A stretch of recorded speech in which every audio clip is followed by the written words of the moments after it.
It is Wednesday night. You know what that means. 4 nights before Christmas morning. So it's the Holiday Bash AEW Dynamite episode and podcast here on Wrestling Inc.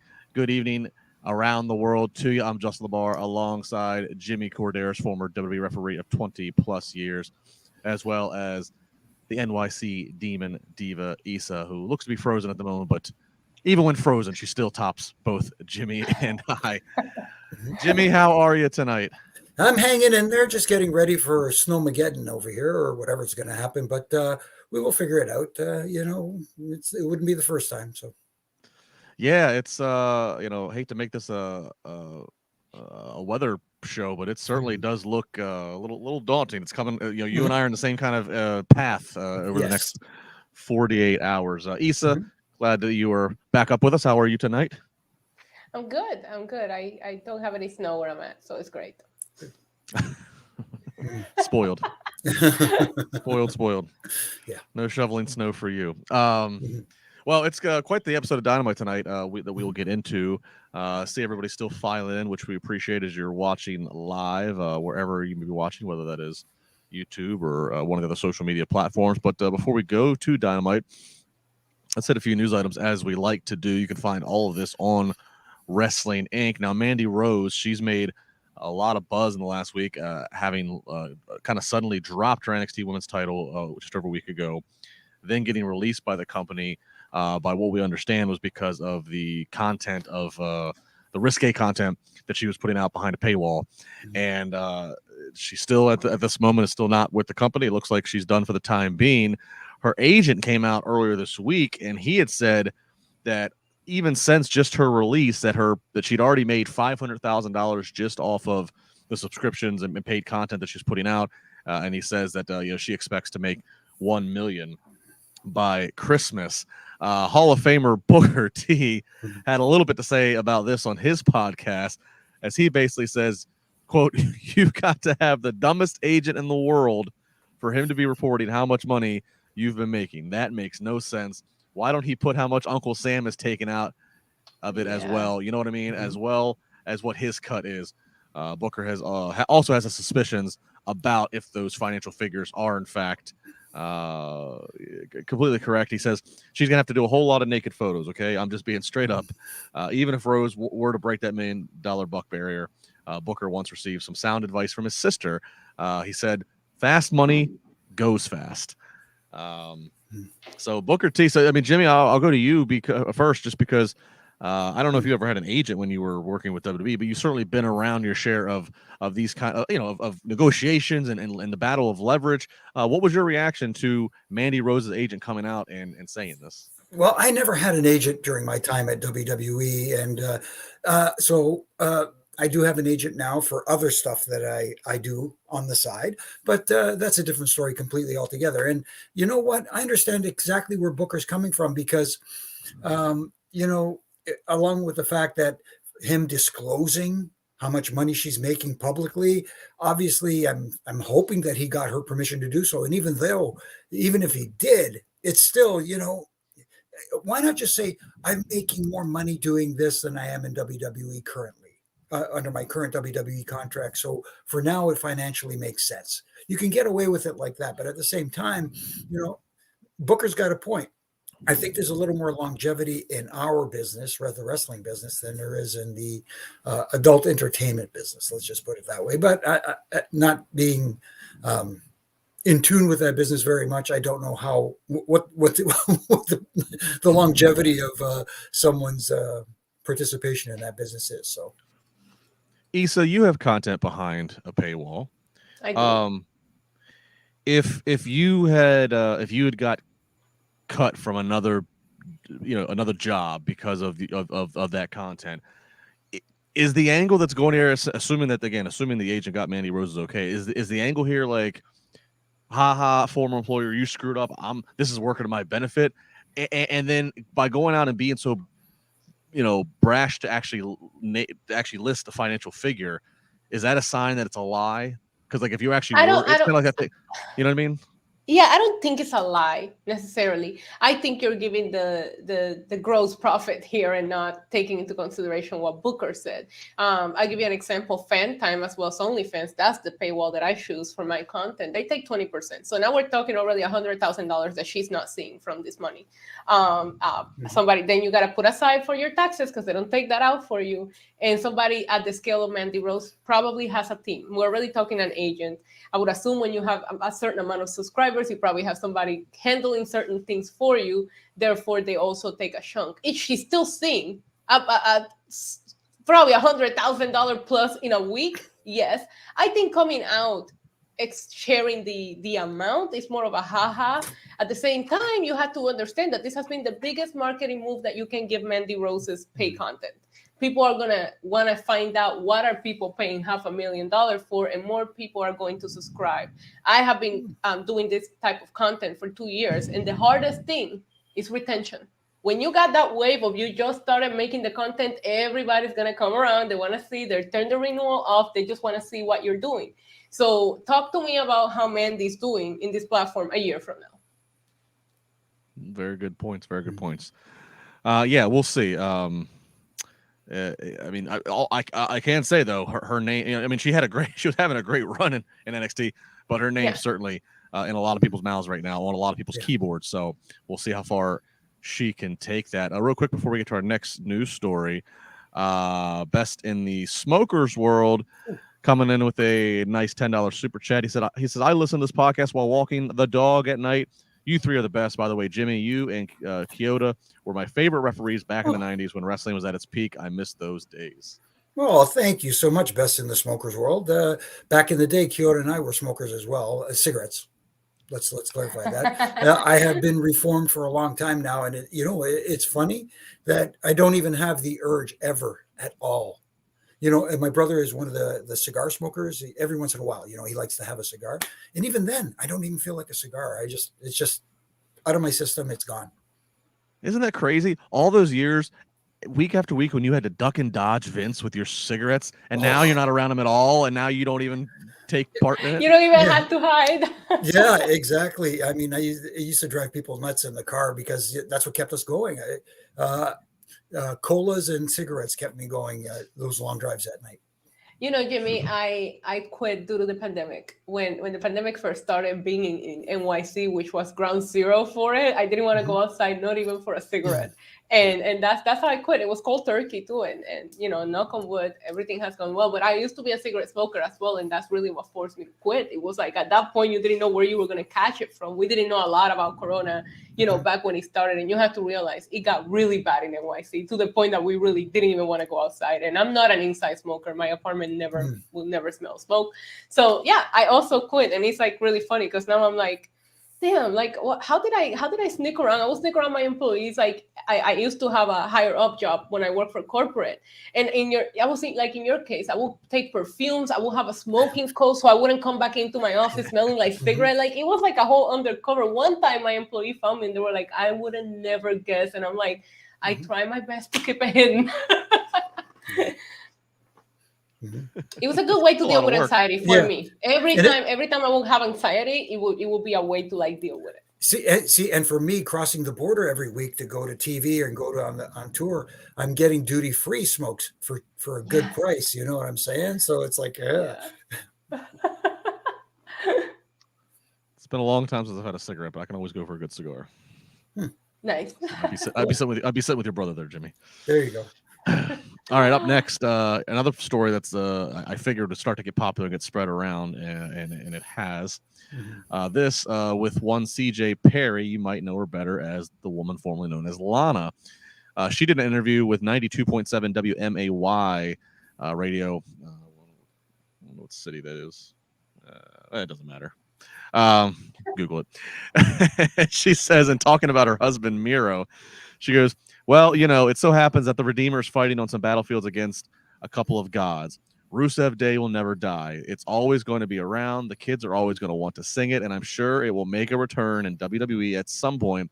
Rusev, well, whatever he shows up back in, whatever freaking name or gimmick or character he returns at some point, and WWE is going to be iconic. So naturally getting a lot of buzz. Issa that his wife, but basically just he's eventually going to be back there at some point. Now that could be just a very open ended like. He'll be in Hall of Fame one day or something. But it kind of sounds like, especially because we've seen like such gaps in Miro's booking in AEW, kind of sounds like she might be hinting towards maybe what he's thinking about for his future. Miro is a talent in AEW that I can't help but to shake my head every time that I'm watching an episode, and I can't help but to think you have time for these people and not for Miro. You have created for these people and not for Miro.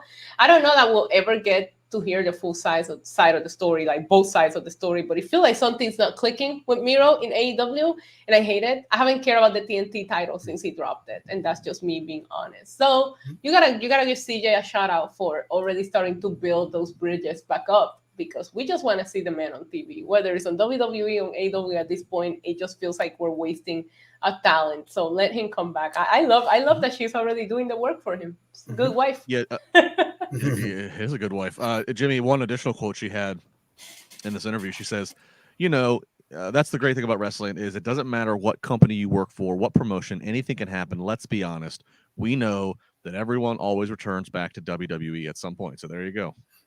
I hate to be very cliche, but it's so true in this case that never say never in the wrestling business, because you could claim that there's so much heat between so and so and so and so he would never go back.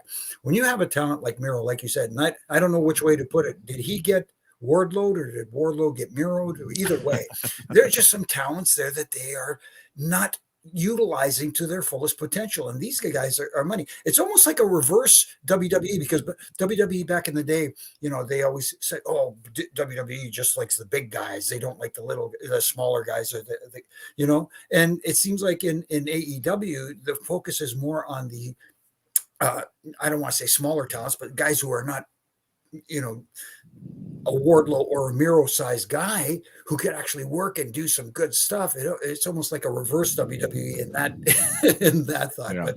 Yeah. But I agree with both of you that he's an underutilized talent, and now under this new regime in WWE, who knows? Maybe there is a rebirth there of some kind. It's all a matter when the contract ends, right? Mm-hmm. When you can become a free agent. Exactly. All right. Well, we mentioned Wardlow. We mentioned big guys. We'll touch on a little bit of all that here as we jump into the holiday bash of Dynamite coming from San Antonio, Texas. We kick it off with Ricky Starks. Huge pop for Ricky Starks. Talks about how he did lose last week, but at least he lost with respect and dignity, unlike the way that MJF won to retain the title. He says that there will be a rematch. He goes, he'll do whatever he has to do to work his way back to the front of the line. This is when Chris Jericho, Sammy Guevara, and Daniel Garcia come out. And Jericho says that Ricky is not a dollar store Dwayne or anything. He is $1 million talent. Really puts over Ricky Starks here for a minute. He said, but he's just not quite ready yet. He needs some advice from a guy like a Chris Jericho. Ultimately, he invites Ricky Starks to join the JAS. Ricky Starks turns that down. He does give a little compliment back. He says, look, I'm impressed by you, Chris Jericho. You managed to stay relevant all these years. Just a few months ago, you were built like an air fryer. Now you're lean and mean. Mm-hmm. But now you're dressing like a single dad on his 5th divorce. Hell no, I am not joining. In fact, this is the Jobber Appreciation Society. Challenges Jericho for a January 4th match on Dynamite, which it looks like we're going to get. But we do not end it there. Jake Hager attacks from behind, but then to the rescue to save Ricky Starks, it is Action Andretti coming out. Again, he's coming off of his big monumental win and upset against Jericho the week prior. Jimmy, you're sighing. I don't want to hold you back anymore. Go ahead. Oh, no, look, I get it. Last week they did a hell of a job getting this kid over, making him look like $1 million with the, upset victory of the year, so to speak. And then all of a sudden he becomes a world beater. He comes out and takes out the entire JAS by himself. Come on, man. Do I feel like there's a riff and rant in here somewhere? But anyway, yes, it doesn't make sense. I get it. You want to build this kid up and make him look like something. At least let him come out and try and make the save and beat him down and let him get his babyface heat back later on. You can do it. Was just too soon for this, him becoming a no-name talent to a world beater. It just makes no sense to me. Issa, he didn't even come down. He's coming down in a situation where he's outnumbered. He didn't even come with a weapon. He didn't even bring a knife to a gunfight. He just came out. These fists, baby, these hands. Mm-hmm. I roll my eyes. Like I did like a triple eye roll. I did like a triple eye roll to this. It was bad. It was bad. Man. It was bad. I can you hear me okay? Yeah, you froze up on us. Like we can hear you. You just froze up on us. So I didn't know if you're there. Okay, so I like the Ricky Starks and Jericho promo back and forth. I thought that was great. And then everything else started to happen, and I immediately stopped caring about the segment. Mm-hmm. Yeah, real quick, I'll jump ahead because I feel like it's just no point to go back to it later. So a couple segments later, we do get a backstage with Tony Schiavone interviewing Action Andretti. Tony Schiavone the entire time as he's standing there listening to Action Andretti. If you go back and watch it, it looked like Schiavone was smelling something foul. Go back and watch his face. It's kind of distracting. But nonetheless, ultimately, Menard and company, they come and they're jaw-jacking at Andretti, and they say that he's on fire. And then all of a sudden, Jericho from the other side behind Andretti hits a fireball right into Action Andretti's face. So heating this thing up, literally. So yeah, I mean they're pushing Action Andretti, but I do agree, Jimmy. That was one thing I noticed, is that he came out there and I figured, okay, he's going to get in the ring, and we're all just going to shuffle. But no, he just disposed. They just disposed of people. Ricky Starks. Let's talk about Ricky Starks again real quick. I like Starks. Ricky Starks, was the star here. Mm-hmm. Yeah, I mean the crowd. I mean, this was a pretty hot crowd tonight, but Ricky Starks really, the promo sounded natural, sounded good, a lot of charisma. It really feels like we are, as Jimmy would say, he did not win the title last night, but he still got over last week. Exactly, and even the fact that Jericho put him over to the point where he said all those nice things about him, trying to get him to join the Jericho Appreciation Society, but that's still the leader of that society put him over, and even I think he referred to him, if I'm not mistaken, $1 million talent. If I'm not mistaken. So he did all that, and then we get some nice sympathy, and they were getting some good heat on, and then all of a sudden, again, it's the last thing you remember, and the last thing I remember is bad timing with this Action Andretti kid coming out and wiping out the entire JAS. Just like you said, he said, took me right out of the segment after what was entertaining. Yes. Yeah. Well, if Ricky Starks is $1 million talent, here's a $50 super chat coming to Issa from Sega Genesis. He says, Issa, I want you to put on your best outfit for when Santa comes down the chimney. When he does, I want you to get real close and kick him in the chestnuts and tell him he doesn't get any cookies of any kind until Jeff Jarrett is off my expletive TV. I'm on it, Sega. Thank you for the super chat. I'll hit Santa with a freaking guitar if we need to. Oh my goodness. Oh man. And Sega's got another one, which, hey, Sega, we'll get to it when it comes time as it relates to the AEW Dynamite content. So good stuff here already on the super chats. That's right. One of the funnier ones. All right, it's time for match number 5 in our best of 7. The Elite, they're down 3-1 to Death Triangle. Anything goes in this one. No rules, my friends. Christmas trees, barbed wire brooms. The Bucks do an elbow and a senton, respectively, off the top rope to the outside through the table. It's Jimmy? The burning 450 hammer. I got to say, though, and I went on my big spiel last week how I'm not a big fan of best of 7s in wrestling, because it's just too predictable and it takes too long for the payoff. They had me. At one moment, they had me when Phoenix hits a Hurricane Rana on Omega, just the way the sequence went and the way everything was. And kudos to the talent and the refs. I mean, it actually felt for a minute. I was like, oh my God, are they going to do the big surprise and the upset here? And they didn't. Obviously, the match kept on, but props in that one moment there to the ref, to Phoenix and to Omega. Omega does kick out. He also kicks out again, hit with a hammer. All Elite. They're all in submissions. This is another one. I was like, maybe this is where it goes, but no, they break up the submissions. Finally, though, the Bucks would hit that tandem driver that they do onto a chair onto Rey Fenix. So the Elite get the win. So it is now 3-2. We go to Falls Count Anywhere next week, but then there's, of course, aftermath. Bloody beatdown immediately by Death Triangle, drawing a lot of blood on the Bucks. So, Jimmy, thoughts on match 5 here? It was what I expected. It was going to be a, balls to the walls, go out and get them, and using weapons and tables and chairs or whatever you might, and barbed wire brooms and all that sort of stuff. It was exactly what I was expecting. And you know what? That's the crowd was into it. And that's the barometer, right? It's the audience, and you're catering to that audience, and they were enjoying it. And that's exactly what you wanted. There some stuff in there where made me think, oh, come on, he kicked out of that, and this was the finish, that kind of stuff. But at the same time, it was pretty much what I expected. And I just, I tuned out that critique mode and just said, listen, I'm just going to watch it and absorb it all. And just, that's the way, for me, I have to watch those matches. Well, I felt like I was you, Jimmy, because it looked, just before the finish, it was Phoenix and Omega, who were the legal men who were involved in the submission just prior, and then Omega's outside, and then it's the Bucks who end up pinning Phoenix. So I guess there's no tag in the match, I guess. I guess not. And the other thing, oh my goodness, where was I going to go with this? There was something else from the match that really, I'll think about it. You go ahead, Isa. I mean, the match was what I expected it to be. I popped at the Christmas tree in the ring. I mean, if it's the holiday season, you might as well go all in with it. Also, pop for Kenny Omega's man bun. Okay, I'm here to make observations that you guys won't make. So Kenny Omega came out with a man bun. I wasn't expecting that. I thought he looked good.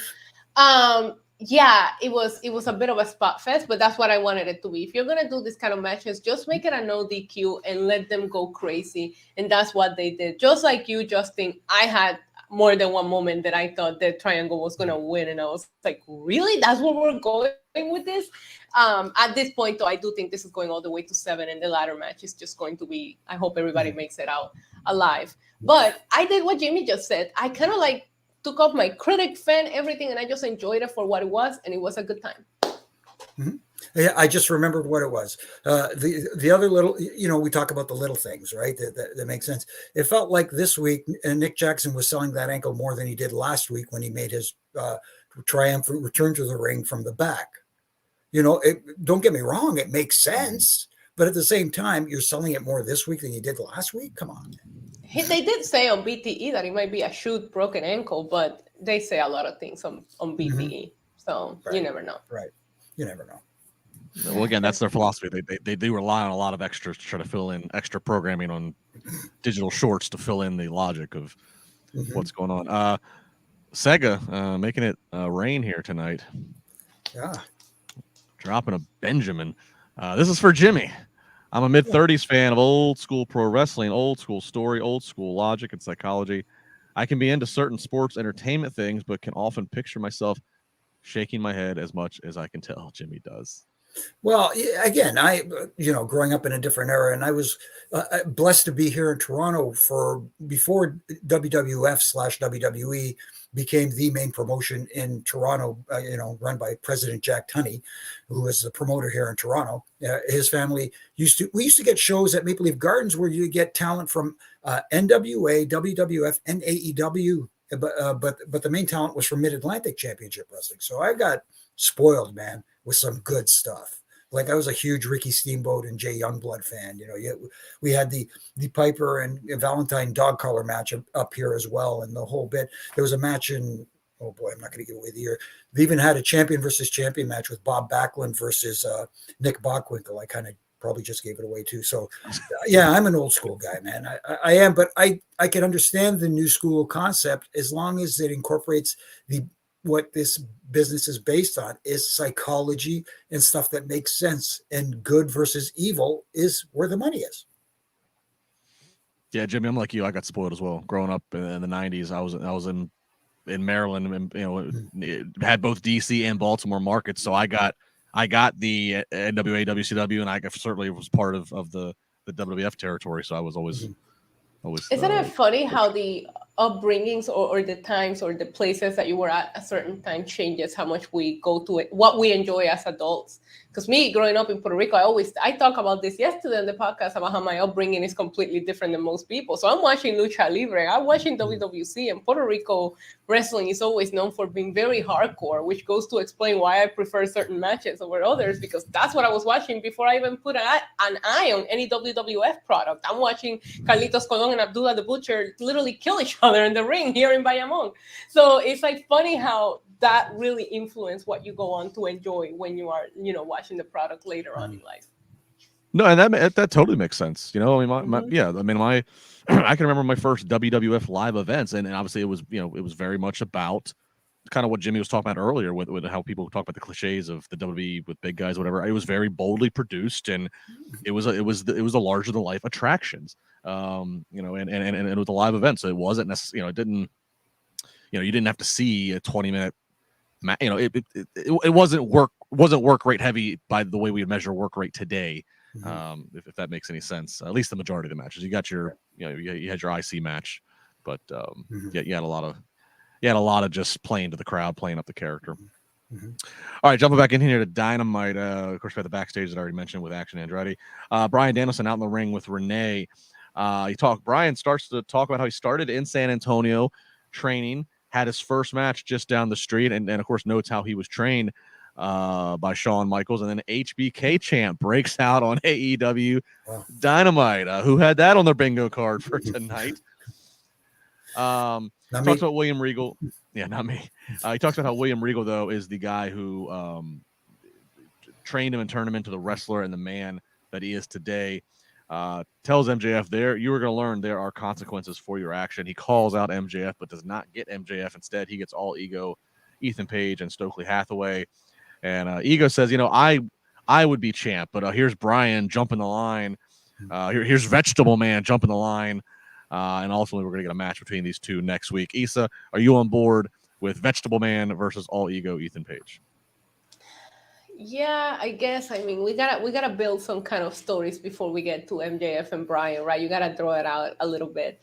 I love the HBK chant because it also took me by surprise, and I am a little bit over the mentioning of William Regal. I guess that's how we got to MJF and Bryan not liking each other, but they need to just kind of like slowly stop mentioning him as much. He's not gonna be here anymore, and we know why. So it's how we are keeping kayfabe, like Jimmy said, but we also know the real reason. So it's a weird thing to watch storyline wise. But yeah, I mean, I'm okay with this. You gotta get Bryan a couple of wins here and make him look like the number one contender. So I'm fine with this. But did I care when I was slightly disappointed when Ethan Page was the one who came out when Bryan called out MJF? Jimmy, for me, the two most memorable things of this whole segment is an HBK chant on Dynamite and the very viral friendly clip of Stokely going, "You raggedy bitch." Is that a good thing when that's the top headline for me in this segment? No, that doesn't come off well. And it's too bad because when you take someone like an Ethan Page, he is a talented individual and he is good on the stick. And he did what he's supposed to do. He generated heat. He got that crowd to dislike him. And that's the goal. That's what a heel is supposed to do. The heel's not supposed to go out there and go, well, I got to be cool so that some people still like me. He doesn't care. He wants to be a heel. He knows how to be a heel, and he can do it. And him being from Canada, I've seen him do it for a long time and know what he's capable of. So for that reason and for for selfish reasons, I like to see this between Bryan Danielson and Ethan Page. I am looking forward to it. Well, we'll see. Again, we agree. Bryan needs to get some wins, but we'll see if the match still for all Ego Ethan Page on Dynamite against a big name like Danielson can elevate his stock. We got a super chat here from Steven Marcachilli. He's asking, one current AEW star better off in WWE? I think we can run through a list of right. I think we can run through a list of guys that you just see all the $1 million potential in that aren't being as consistently used. So, I mean, Wardlow's there. Miro back as Rusev is there. Yeah. I think there's a lot of names that you could put out there for consideration. The one you mentioned though is Wardlow. Like I think he looks like he's tailor made for the WWE. Right, that's my thing with him. He just looks like he doesn't belong here. Like I can't put it together. But it doesn't matter what company they go to if the creative is not there to back them up. Yeah, and that's kind of a segue into the next thing. We got a pre-tape promo from Samoa Joe, and he's cutting a promo on Wardlow. They are going to have a match next week, and he says Holiday Cheer is going to end. Jimmy, I feel like, look, Wardlow lost his titles to Samoa Joe. They've still kind of been, in each other's business, and here comes the rematch or the final match, I guess. I feel like whatever happens in this match is going to tell us a lot about what's to come with Wardlow. Either you're putting the title, or you're putting a AEW title back on him, or if he doesn't win, I'll be very curious to watch how he doesn't win. Yes, and what that can entail for what his future is. That's the big barometer. Is if he's not, going to be the champion once again, how do you get him to the next level with him not winning the championship from a Samoa Joe? Because if it's a straight up win by Samoa Joe, that steam that was, if there was any left for Wardlow, any steam was completely gone. So if the plan is for Samoa Joe to hang on to that title, there has to be some other element involved in this. I don't want to speculate on who, but someone has to get involved here to help Samoa Joe get past this. And if Wardlow is scheduled to be the champion once again, this champion, it almost feels like I don't see him as a Tito Santana as Intercontinental Champion. He belongs more in the main title picture. But again, I'm just hoping that ship has not sailed already. Right. Yeah. Well, we'll have to see, because again, I mean, if I don't see why they would take the titles off Wardlow then to put them back on, and if they were, I feel like they would have make this match next week a bigger deal, and you would have seen Wardlow tonight, and it wouldn't have just been a pre-tape. So that leads me to believe that it's going to be Joe winning. And again, if he wins in some kind of decisive manner, that just, again, makes me wonder what the future's holding. Yep. I agree. I think I keep looking at this because Samoa Joe's the only one left that has a Ring of Honor in an AEW title. He's holding both of these titles. And I was thinking that maybe they're going to start splitting up Ring of Honor and AEW talent. So I'm very curious to see how this will go in that regards. But if Wardlow gains the title back, I almost feel like, what was the point? What was the point of putting it on Samoa Joe to begin with? The TNT title has lost a lot of credibility. They really need to work on building it back up. Yeah. No, I think we could all agree to that. All right, up next, we get a good old-fashioned squash match. We get Hook, the cold-hearted, handsome devil, versus Exodus Prime. And Hook with a few nice takedowns, showing off some judo moves. And, of course, his dad Taz is on commentary. And we quickly get a Hook victory via submission. Then we cut to backstage around the parking lot, rather.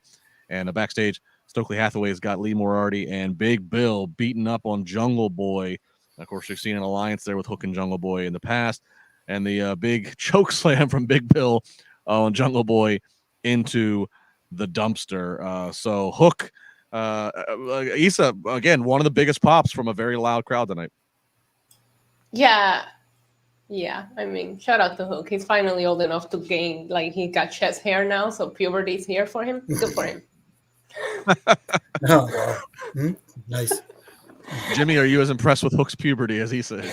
Not so much, no. And I was a little, actually, to be honest with you, I was a little bit surprised by the pop he got. I didn't expect that. And I think a lot of it has to do with that audience knowing exactly who he is, being Taz's son and stuff like that. And, it was what it was supposed to be, an enhancement match to make him look strong. And you quickly forgot about that because of right after that, we go backstage, and like every match after every match in AEW, there's aftermath somewhere, whether it's in the ring or somewhere else. They tend to make you forget about what just happened. Yep. Yeah, it's definitely a formula that we continue to see, and I don't know. Moxley versus Darius Martin here. Again, this match competitive. And of course, Moxley has Claudio in his corner. Darius Martin has his brother Dante out there. Get a little fight in the crowd for a moment, but ultimately Moxley's going to hit that double arm underhook DDT that he calls the Death Rider, and he's going to get the victory here.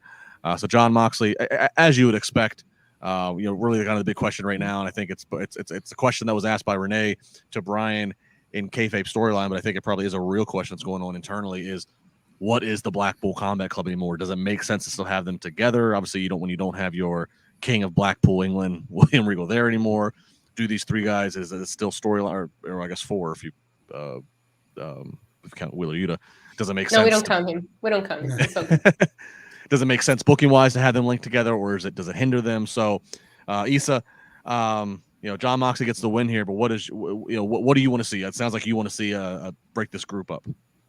Yeah, because they feel like they're going in complete different directions at this point, right? I mean, you have Claudio needs to start worrying about the Ring of Honor Championship. Brian is finally worrying about this AEW World Championship. It's his turn, and Moxley's working Paige. They're in 3 complete separate storylines, which I'm happy with because I also need them to be done with JAS, and JAS appears to be moving on finally.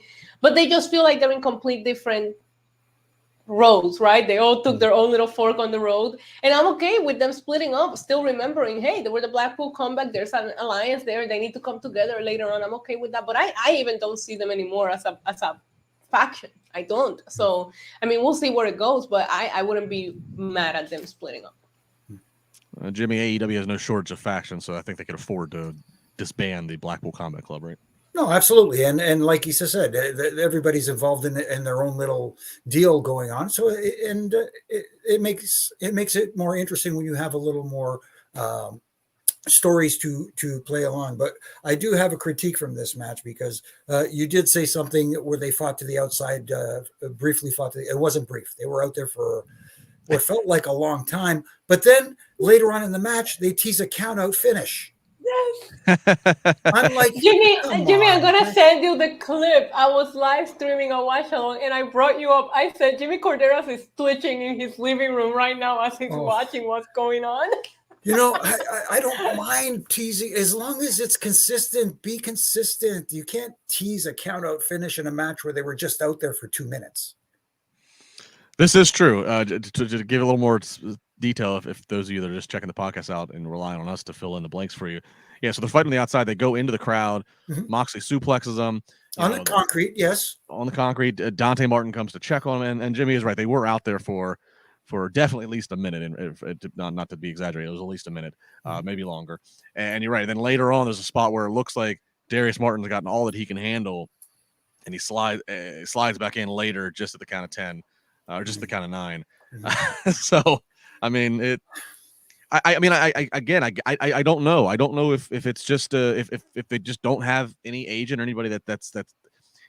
I don't know if these things are not being relayed. Like if they truly are just keeping it between themselves and they're not relaying it to an office member, or if this gets brought up to Tony Khan and it's just not an important thing to him. I would love to know. Me too. Would love to know. We talk about story. We do get a little more backstory on Hobbs. We continue the book of Hobbs.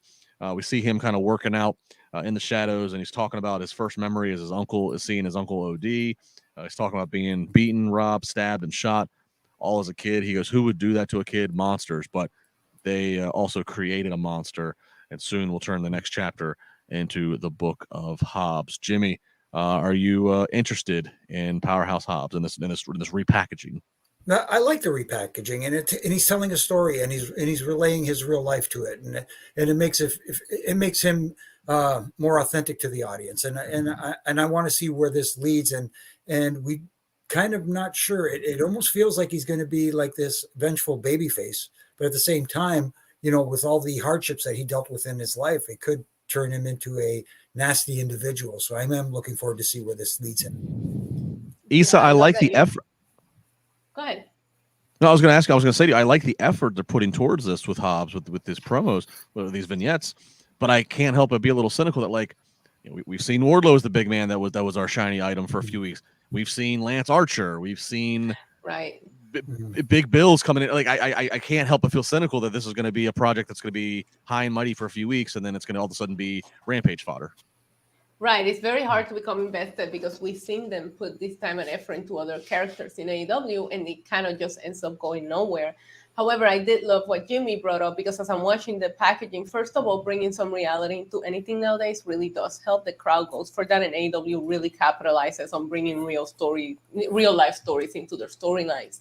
But I didn't know, as I'm watching it, if I'm getting a vengeful heel that's gonna, like, if he don't care, his family did that to him, why would he care about what anybody else would do to him? Or if we're gonna get a baby face that's gonna, kind of like overcome all the things that he went through, and that alone got me invested into this.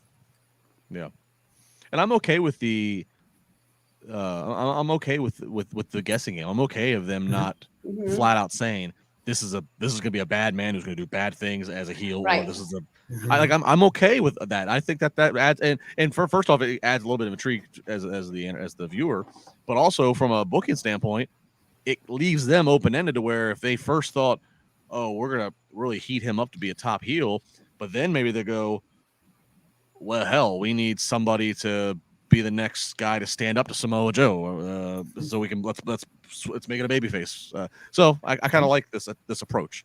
So I'm stay tuned for more. We get the Guns versus FTR. One of the more entertaining spots here is Austin Gunn teases the HBK Sweet Chin music, and then just before he actually hits it, he gives a little DX suck it, and then he goes and actually does start to apply the sharpshooter. This, of course, all on Dax Harwood, who's very well known Bret Hart loyalist.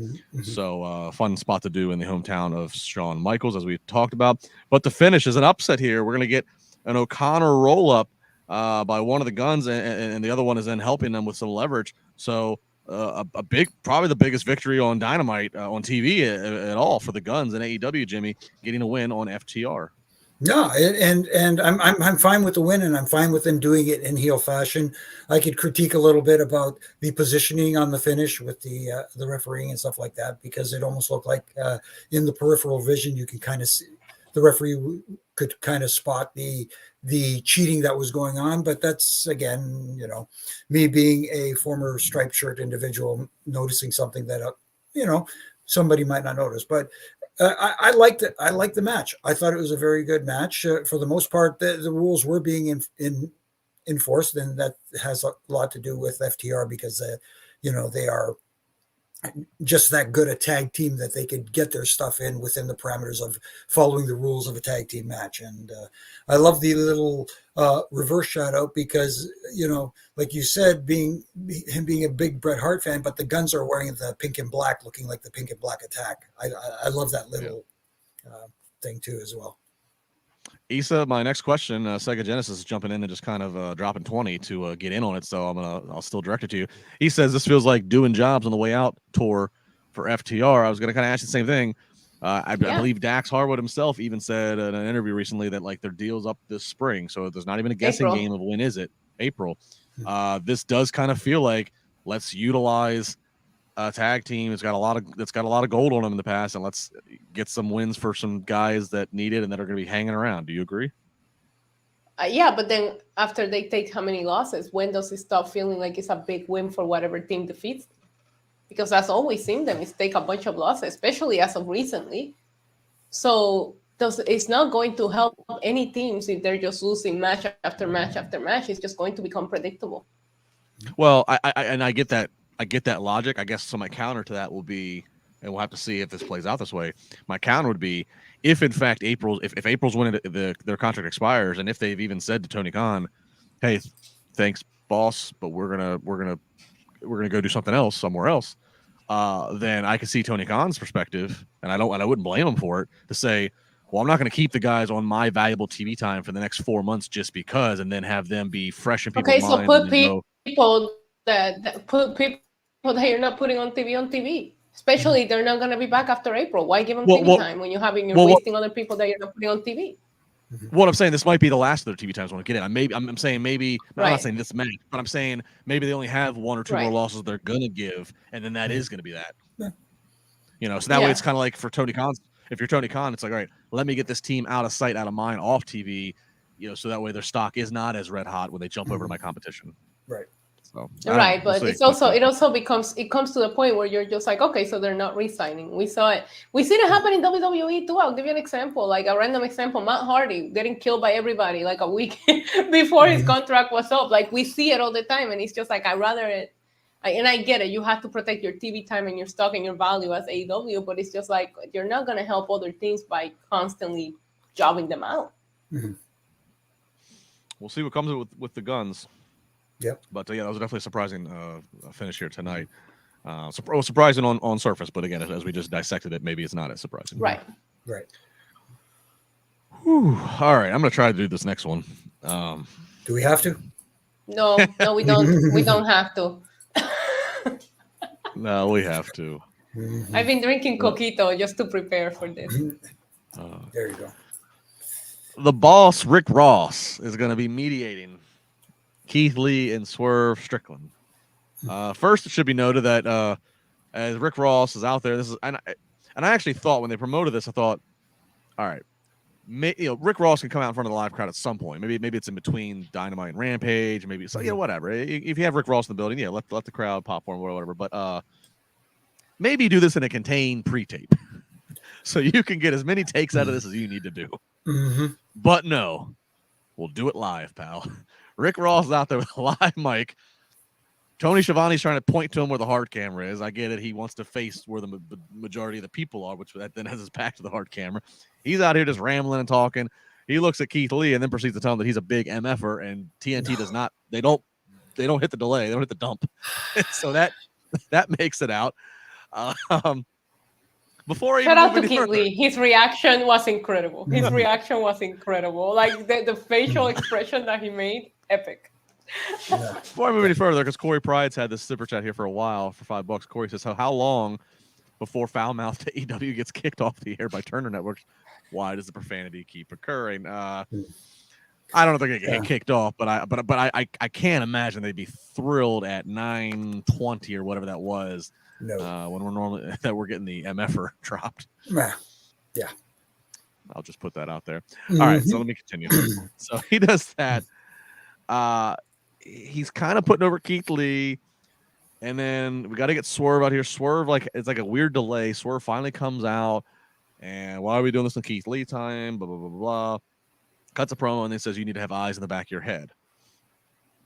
Keith Lee is then attacked by Parker Boudreaux. If you're going who, this was a guy who played football at University of Central Florida. Got some buzz on the internet a couple years ago that he left the football team, was training, I think, with Eva Marie and some other people in Florida. Was on NXT for a minute, and then he was part of a budget cut, massive cuts. Drew a lot of comparisons to his look to Brock Lesnar, to it being a young-looking Brock Lesnar. So that's some people know him because of that. So he is attacking, and then somebody else who I don't even know if we've got their name. I don't know who it is. Covered in tattoos, another big boy. He's attacking. Finally, Swerve comes down. They lay Keith Lee across the steel steps, put a cinder block on him. Swerve comes off the top and does a stomp. All the while, Rick Ross is just randomly, we making moments here. Like he's just randomly he's just like the hype man on a stage, just saying it's like a Mad Libs of where the people at? Put the hands up. It's like anything you could say as a hype man. He's just saying, even if it doesn't fit in that exact context. This might have been the weirdest shit I've ever seen, Issa. I don't know I don't even know where to start in terms of what did what. I don't know what we watched. I'm still trying to figure out. I still don't know who the second guy was. And if it wasn't because we watched NXT and we're familiar with Parker, a lot of people probably didn't know who Parker was.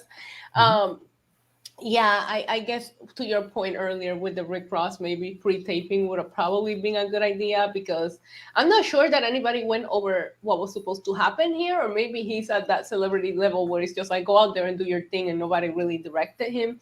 But I never understood anything of what he was meant to do, and by the time Swerve comes out, I'm already so disconnected from this.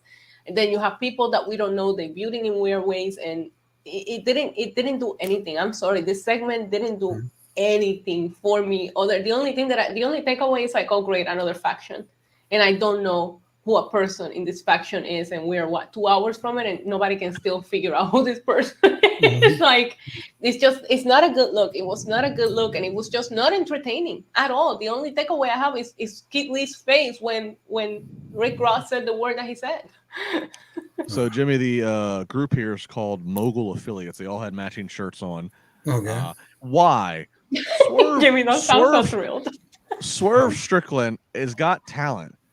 Why do we need to put him in a group? Because I guess everybody else is in a group. We don't. That's what it feels like. It feels like everybody needs to be in some sort of faction or group. And and you talk about the cinder block. Has anybody ever actually kicked a cinder block? You know what? I break mine every time. Well, then you've got a superfoot, that's for sure. Because it could have been done differently. Look, I get it. This is pro wrestling. We're suspension of disbelief for that kind of stuff. But at the same time, come on, double stomp on a cinder block and cracking it. Anyways, and as far as the segment, it just felt like a random segment thrown out there to, for lack of a better term, take up some TV time, you talk about some valuable TV time that could have been used on talents that they're being underutilized. That entire segment was time that could have been better utilized to get some talent over. Well, Jimmy, they're used to putting the women on this time spot, so they didn't know what to do with it. So they just there you go. Yeah. Fair point. They were going to have the women main event. They were like, oh God, what do we do with that hour? Let's just throw something out there. Tremendous. 9:20 to 9:30. What the hell do we do here? Yeah. Wait a minute. We have men in this? Yeah, beatdown. I'm glad that you brought up the cinder block because it was very non-believable. I didn't think it was an effective beatdown on Keith Lee at all.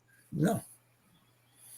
Yeah. This. I'm glad they did not peg the women in this normal spot and then have this Rick Ross celebrity segment be what end of the show, because that would have been a major thumper to end the show. So good on that. So the main event is champion Jamie Hayter up against Hikaru Shida, and this match gets a solid bit of time. It's in the main event spot. And there might be some. I could see some critique out there, like, okay, this is the main event, but to that, we constantly kind of get on them about putting the women in that same 9:20 spot. You got to give the women a chance. So I at least, it's a title match. It's for the title, so. I give them credit for doing that, and the match. Look, at one point, they killed it. This got the crowd. This got the crowd to their feet. Yeah. So it was a little unsuspecting of a main event. Jamie Hayter and Hikaru Shida are not the two biggest names in women's wrestling, but Jamie Hayter has got a lot of popularity growing, and she is the champion. So all that makes sense. You go a little outside, what have you, with Britt Baker trying to cause a distraction. Ultimately, it's a ripcord lariat from Hayter, so she retains. And this is just when things got rushed, because I could tell they were running really close on time. But we see Britt and Rebel putting the boots to Shida. Here comes Toni Storm. They attack Toni Storm, and then out comes Saraya to run off the heels. Of course, that's logical because we know that Saraya and Britt Baker are going to be involved in a tag match here in a couple weeks. A lot of questions to who Saraya's partner is going to be. Jimmy, what did you make of this women's world title main event? No, I thought the women worked their butts off. They had a heck of a match. I mean, obviously, there's little tiny things. I talk about the little things that I could critique in this, but why? I love the fact that they put this match on in the main event spot. I love the fact that the women took full advantage of being in that spot by getting the crowd. Like you said, there were times tonight where the crowd wasn't as vocal as they normally are on Wednesday nights, because AEW crowd buys into their stuff quite easily, and there were times that they were a little quiet tonight, but the women got that crowd into that match, and hats off to them for putting on a hell of a performance. It's just, again, I hate to use that cliche, 20 pounds of potatoes in a 10-pound bag. They didn't have to do all that aftermath later. Let the match end the way it ended. You know what I mean? Issa, what'd you make of the ladies getting the primetime main event spot? Love seeing the ladies on the main event, especially because it is a world title match and we don't see that often. I actually thought they delivered. I really enjoyed the match. I thought they both looked great. I always go back to think of how Shida's run was during the pandemic time, and I don't think it was as appreciated. Like, we didn't really get to enjoy it, and I tend to forget how good she is because we don't see her on TV, as often as we should. yeah, I really liked it. I love hearing the crowd really get into it. They really managed to bring the crowd in and get everybody invested. There was a couple of false finishes that I was like all in. The ending rush, not necessarily, because if Britt Baker and Saraya are having a tag match, why are you taking away from Jamie Hayter's first title defense to kind of like sell us that storyline when that's something completely different?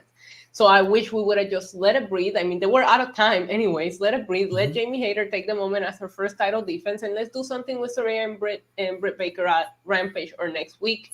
Unless you're just starting to tease that these are going to be the women that you know, Toni Storm or Cheetah are going to be the tag partner, which I doubt. But I just wish Jamie Hayter would have just had her moment and let it breathe a little bit. Yeah. Every match, every finish has some kind of attack, some kind of it gets old really quick. Mm-hmm. Be interesting to see what the numbers are for the episode. See if people are wearing down on the formula. Sega with another big super chat that he's been patiently sitting on. Wishing everyone a happy holidays. Thank you. And that AEW main event has me in a good mood. Well, that's why I spent all the money. For me, it was one of my top 5 AEW women's matches of the year. I'm glad they were given the spot to showcase their full ability. Can't speak for the rest of the show. Thank you, Sega. I really appreciate the support of the podcast. Can't disagree with you, Sega. Anyway. Yeah. So, interesting. I mean, it's definitely a show where they are definitely were deflecting to tune in next week. Tune in on January 4th.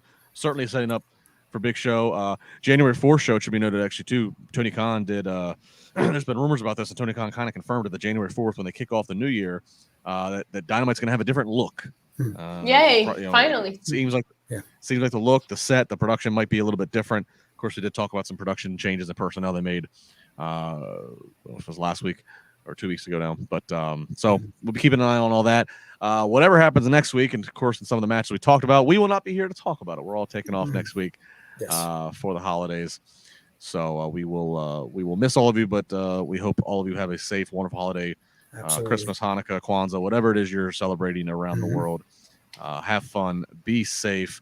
We appreciate it. Of course, you can always still tweet at each of us, at Jimmy Korderas, at NYC Demon Diva, at Justin LaBar again.